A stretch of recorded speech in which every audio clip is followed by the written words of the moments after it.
Serial Kumkum Bhagya में एक बहुत ही चौंकाने वाला ट्विस्ट आने वाला है।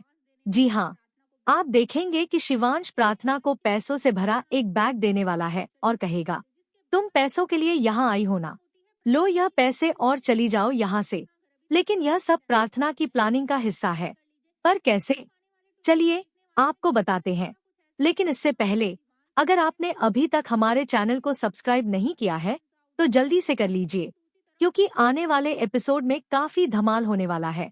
असल में शिवांश प्रार्थना के जाने के बाद बहुत ही परेशान और उदास नजर आएगा। वहीं दूसरी ओर प्रार्थना की माँ शिवांश के घर पहुंच चुकी होगी और वहां खूब तमाशा करेगी। बुआ माँ यही सोच रही होगी कि वह प्रार्थना की माँ को घर से बाहर निकाल देंगी या सिक्योरिटी को बुलाकर हटा देंगी। लेकिन प्रार्थना की माँ साफ साफ कह देगी, अगर किसी ने हाथ लगाने की कोशिश की तो सब जेल जाओगे। तुम लोगों ने पहले ही मेरी बेटी के साथ बहुत गलत किया है, उसे घर से निकाल दिया। वह चुप रही, लेकिन आज मैं यहाँ हूँ और उसके लिए लड़ूंगी। इसके बाद बुआ माँ कहती है, तुम उसकी असली माँ थोड़ी ना हो। जिस पर प्रार्थना की माँ जवाब देती है, तो क्या हुआ, मैं उसकी देवकी नहीं हूँ, लेकिन यशोदा तो हूँ ना। मैं अपनी बेटी के साथ गलत नहीं होने दूंगी। उसने अब तक जो भी सहा है, बस। अगर शिवांश उसे डिवोर्स देना चाहता है तो उसे इसके बदले में कुछ चाहिए, और वह है पैसा। इस पर बुआ माँ ड्रामा शुरू कर देती है और कहती है, वाह, भीख मांगने वाले लोग आ गए। तुम्हारी औकात ही क्या है, बताओ कितना पैसा चाहिए? मुंह खोलो, मैं तुम्हारे मुंह पर फेंक कर मारती हूँ।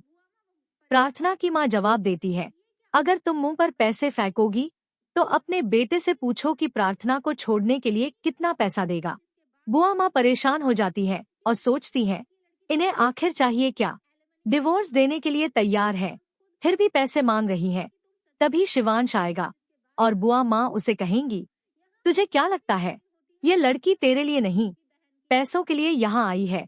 शिवांश खुद प्रार्थना से पूछेगा, क्या तुम सच में पैसों के लिए यहाँ आई हो? प्रार्थना भी कह देगी, दरअसल ये सब प्रार्थना, उसकी माँ और बहन की प्लानिंग है। प्रार्थना उनसे कहती है, मुझे इस घर में रहना है, प्लीज कुछ करो। इसके बाद वे मिलकर एक प्लान बनाते हैं और प्रार्थना को समझाते हैं, अगर तुझे इस घर में रहना है तो तुझे पैसों के लालच में रहना होगा।